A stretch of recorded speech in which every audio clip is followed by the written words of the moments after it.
Alright, so again, this video is not going to start off like my normal videos, nor is it going to have the same upbeat attitude. It's going to be a very direct video extending this conversation out about the raid and also about the community as a whole after this whole title update 3 raid release debacle and all the shenanigans that actually came after the raid came out. So we'll get into talking into all that. All these videos I do are live, so I stream them. If you catch me on the right streaming platform at the right time, you'll usually get these videos live without even having to wait for me to release these.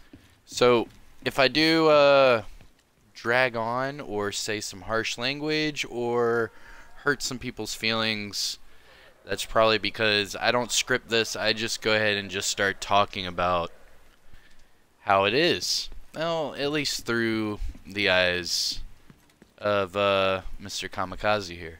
So if you do enjoy this, like always, mash that like. If you are new, I am so sorry. This is the first video you are listening and watching of mine. I do have a lot of other content, and it's probably a hell of a lot better than this video. This is going to be my first and maybe one of my only like blog kind of videos where I'm just going to I'll probably go like farm while I talk to you guys. So while I do that, that way I don't get too distracted while talking to you. I actually hate scripted videos because just like my video, for example, I went to make this video and then I just read an article about them bringing matchmaking to the raid. Now, here's a little disclaimer, and I am sorry for you that don't like it, but I will probably be cussing a lot in this video because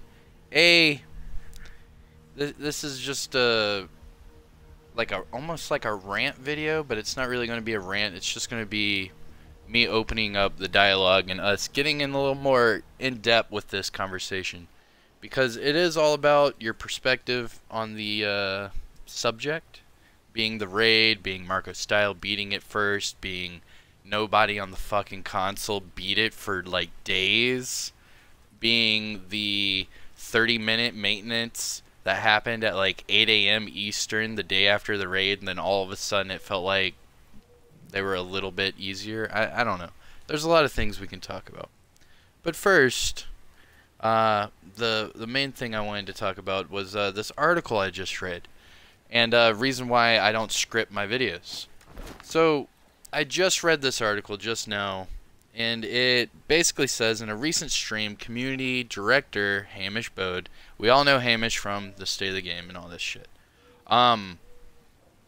where he basically said there has to be a solution where they can go outside of the game to matchmake or find a group easier for the raid. And then, of course, you know, you had the other creative director saying, yes, we're working on it, and basically saying that they've had it in place, they just want you guys to be in clans. They want you guys to be in groups. They want you guys to have friends. They are trying to build the community. Now, yes, there is a lot of bitching, moaning, and complaining about how the no matchmaking, it sucks for solo players, and there's no way you're going to solo it, and there's just no way, you know, I only have 3 or 4 buddies on Xbox, how am I supposed to find the others? So without even getting into the directors actually fixing this for you, I can go ahead and fix a few of these problems for you before they do. So on Xbox, I don't know if it is this way on PlayStation, but on Xbox you can easily just hit your Xbox button, scroll over, and you can find a tab where it says looking for group or looking for someone. You click on that, and then it'll say, hey, search the video game. What video game are you playing? You go to that video game, and whoop-de-fucking-do, it shows you people looking for other people to play the video game. I don't know how, you know, if you guys are Patrick Star, you live under a fucking rock. I don't know what it is, but let's bitch about no matchmaking when you know damn well 90% of us played Destiny and Destiny 2, and we used LFG fucking sites to do it. We did 8-man raids. For years, we did 8-man raids. For years, we broke 8-man raids. And we did all that without the video game helping us. It wasn't, I think Destiny 2 was where they implemented where you could matchmake, and there was this huge debacle over it, because it's like, great, now I'm going to matchmake with, you know, Sergio from fucking wherever the fuck, doesn't speak the language I speak. Not only that, but what if he knows a cool-ass technique, but he can't communicate it to us? You don't have a keypad for us. There's no translator. There's no anything. You just matchmake. Maybe this guy has the greatest fucking, you know, way of beating it, and he wants to show you. But he can't because it's full of all these, you know, arrogant-ass, you know, Americans or arrogant-ass, you know, whatever the fuck. And he can't, you know, say, hey, this strategy helps me and my clan. The only reason why I'm matchmaking is because, you know, I'm bored and want to help people with the raid. But instead what that's going to do is it's going to create tension, because it's going to be, oh great, now this guy's matchmaking into ours. He doesn't speak our language. Maybe he's trying to help, but nobody knows because there's zero communication. Which, yes, that is, you know, part of the problem when it comes to matchmaking. Yes, you'll find that. I mean, you'll even find that in the looking for group sites on Xbox, sometimes. But there are filters that are in place for that. What if you do know this cool strategy? You can actually post that on your Xbox looking for group easily. You can fix that within a snap. Not only that, but there's other websites that can help you. Just Google Division looking for group, and I guarantee you'll find a Division 2 version of it. It might not be as good, but it'll still help connect you with other people that are like-minded. Because the cool thing about looking for group sites is that the people that are looking for groups usually are pretty, you know, decent at the game, whether they're a veteran, whether, you know, they're just casual, but they at least know, hey, I can take this avenue to play with other people like me, and we can beat the raid, or, you know, beat whatever it is you were doing, incursions, bounties, whatever. So you have these in place. These are like-minded people. You can even put languages in place, so you don't run into, you know, whoever from some other country. There's all these filters in place with avenues you can take outside of your typical division. Now, I know they're pushing their Discord, and I know they're pushing, hey, you know, join our Discord, and you'll find other people like you, and you can matchmake. That is actually another great tool. They provided you with another tool right there. So you have the gaming console providing you with a tool for looking for groups. You also have social media. I don't know how many Facebook groups I'm a part of, or how many, you know, Twitter pages, how many, you know, what have you. There are so many avenues out there in social media alone. You could find people for the raid. I see it every day. Hey, we need 2 more for the raid. We're at this boss. Hey, we just beat this boss. This is how we do it. Like, there's beyond enough avenues for you guys to be happy. But instead, like I was just reading from that article right before this video, it's abundantly clear that they're just going to do it anyways. So this kind of opens up the conversation here. So I personally think they've already had matchmaking in progress. I said that a long time ago to the people in my clan and people I play with. They've had all these things in the works. They're just wanting you guys to build the community. They are wanting you guys to play the game. They are wanting you guys to make clans, fill up the clan, promote the clan, build the community, show people, interact. They don't want you to just sit there and there's 5 people at the final boss, you matchmake, you get it, and then all of a sudden you're the hot shit on your fucking friends list because you beat the raid, even though all you did in reality was join 5 other people and get an easy win. They don't want that. They want teamwork. They want clear coordination. They want tactics. They want strategy. So doing all this in a way kind of throws that away. So that's enough about the whole matchmaking crybaby thing, because in the end, I had my clan and we still ran into the same problems as everyone else. So let's get into the actual raid itself. Now, the raid itself didn't seem too buggy at all. Like everyone else on console, we were stuck on Boomer for days. And actually, watch PC players beat the whole raid while we were stuck on Boomer. Now, there are beyond an infinite of variables within this conversation. So, this is a PC-based video game, and I want to argue and be devil's advocate about why they're choosing, you know, to make PC players happier than console players. So, if you guys remember, right before the game launched, there was this huge thing where Ubisoft, Massive, and all of them announced that Division 2 will be pulled from Steam and will be only available on Epic Games, which coincidentally also happens to have that little video game, you know, people like to talk about called Fortnite. So I would beg the differ and say they are doubling down on PC players, and they want to make their PC players happy.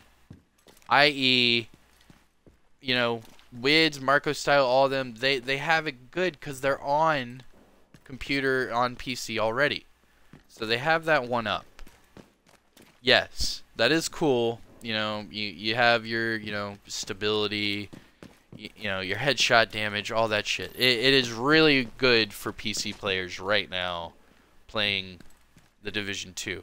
I mean, shit, I just put on my community tab in my YouTube channel a link. There's a another clan that just beat their own world record of 30 minutes, and then they beat it again, and now it's like 23 minutes and some change on beating the entire raid. I believe the YouTube channel was Rush Runner. If you have any questions, it's in my community tab. I already have the video linked. But these guys beat it in 23 minutes flat on a PC flat. Yes, it looked like they were all using probably the exact same build. And yes, they were all doing the things coordinated in a precise manner like you should. They're doing exactly what the developers planned. Now, where they dropped the ball is with the console. So, I know this is with all the drama. Now, obviously, there's a crap ton of console people and YouTubers, content creators of all sorts, types, and nationalities that are basically calling out Marco Style, Wids, and the entire Ubisoft, Massive, Red Storm, whatever you want to fucking call it, team over there, haming the throne at the Division 2, because, alright, there was 2 teams that beat the raid, one after the other. One being Marco Style, Wids, and his team, and then the other being, you know, another PC team. Right after. I think it was like within 6 minutes. Now, the question being, how did they know those strategies that well and coordinated that fast, that well together on the opening day of the raid without, you know, quote-unquote, any outside help at all, without any knowledge they somehow beat the entire raid within 5.5 hours. And if you were watching the stream, like a lot of people were, obviously, because they're the biggest fucking names in this video game that are consistent, they're the biggest fucking names that were in the video game for Division 1 as well. So you have to ask yourself, how is it that me and, my clan, whoever this, metaphorical clan team is, how can this clan and this team that has been preparing for the raid for, however long it's been, a couple weeks, and then after the title update 3, they had 2 days, so the whole clan sits down, they build all their builds together, they get ready for this raid, the raid comes out, and oh shit, they're playing on console. Well, what people didn't know is if you're not ADS and headshots at the fucking boss with an LMG on a PC, then, you're basically at a little disadvantage. A lot of people don't know that. So, you're this clan, you've been waiting, title update 3 hits, everyone gets their builds together, and you hit this raid running. Now, you're probably, on console with whatever build you have, and a couple of your buddies are watching Marco and all them, which just so happened, I don't know if you guys noticed this, but they started the raid at noon Eastern time, which is my time. They started their stream at noon, in the raid started, boom, at the start. Now, I don't know if that was staged or maybe it was a previous stream or something, but I guarantee you nobody watching this started their raid at the start line with everyone inside the raid loaded up like that. No one. So that was a little fishy at first. And I'm like, okay, whatever. I'll be skeptical. And so we're going through the raid, and so you have all these mechanics. It's not really hard if you've played Destiny or Destiny 2. It's not really hard to figure out mechanics for a raid room. They're all pretty much the same. It's either a puzzle that is coordinated with the boss, and you figure out the mechanic, and that's it. You figure it out, you're done. Everyone does their part. You work together as a team, and you're good to go. So where the skeptics come in, and where all these red flags are being thrown, is basically these PC players, Marco, Wids, and this other team, basically flew through all this without even going through it. They tried it a few times, and then that was it. They were done. They already knew. So for a normal team, I would say figuring out the mechanics in a certain room, even to probably like the most intellectual, hardcore day one players, is probably going to take them, 10 to 20 minutes. How can I figure out this puzzle? How do I figure out where the, ads come from? How do I figure out where the boss is? And then, after maybe 1 or 2 wipes, you already pretty much know the mechanics. And that's for a good team. That's for a well-coordinated, well-oiled, machine. Now, for day 1 raids, kind of like Destiny, you would see that even the best of teams, it would take them hours upon hours upon hours to figure out the right mechanics or the right movement to get through a certain area. Now, Boomer, for instance, was actually no different. Takes about, a few tries, and then you already know the mechanics. You have the turrets and, whatnot.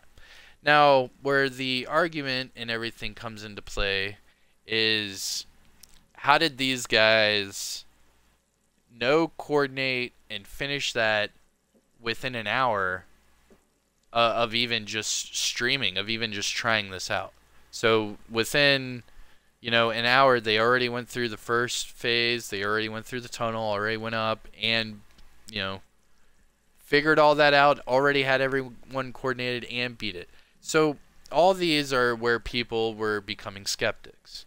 and that's fine. You know, you can drink your haterade, whatever. These guys, I've watched them for years now, and they are great division players. Wids, oh my gosh, man. PvP, solo, god damn. Never want to run into that guy on a PC, or probably anything. Now, Marco's had great videos throughout his entire YouTube career, and he's a smart kid. He really is. Really smart kid. Now, I don't discount their player ability at all. I think they're really smart.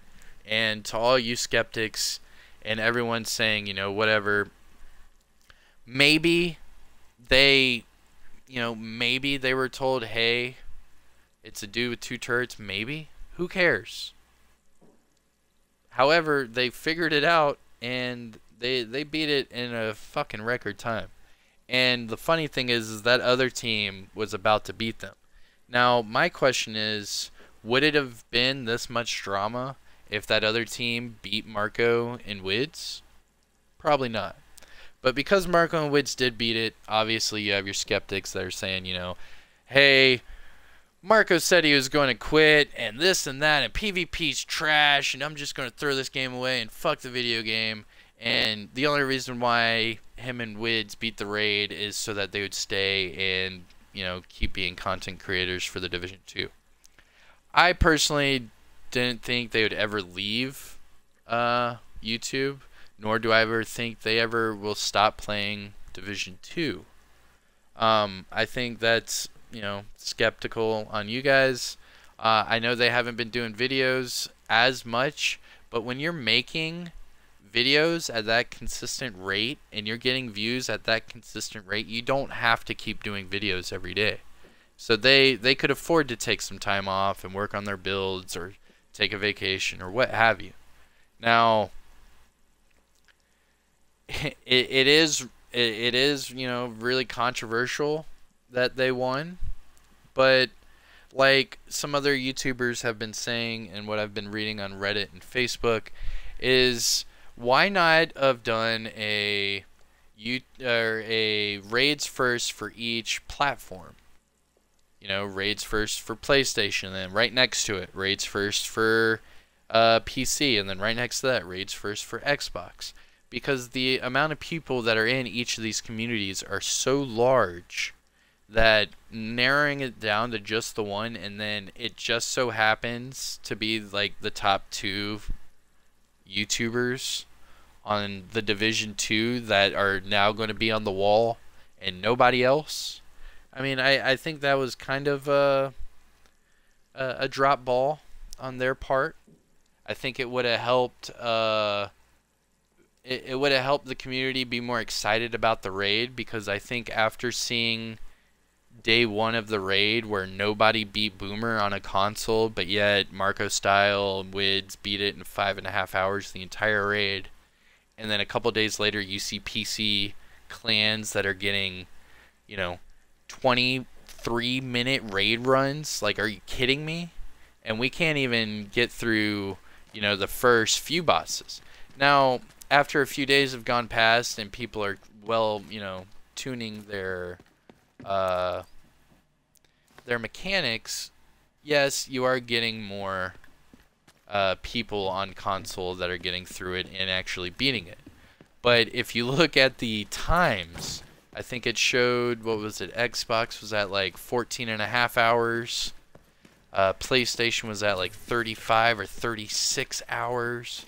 It's just insane the amount of time that it took compared to the PC. So yes, it does beg the question, what happened. But in the end, it doesn't really matter. We know that it was aimed towards, the PC kind of, style, play, and builds, which is fine. We're just going to have to adapt.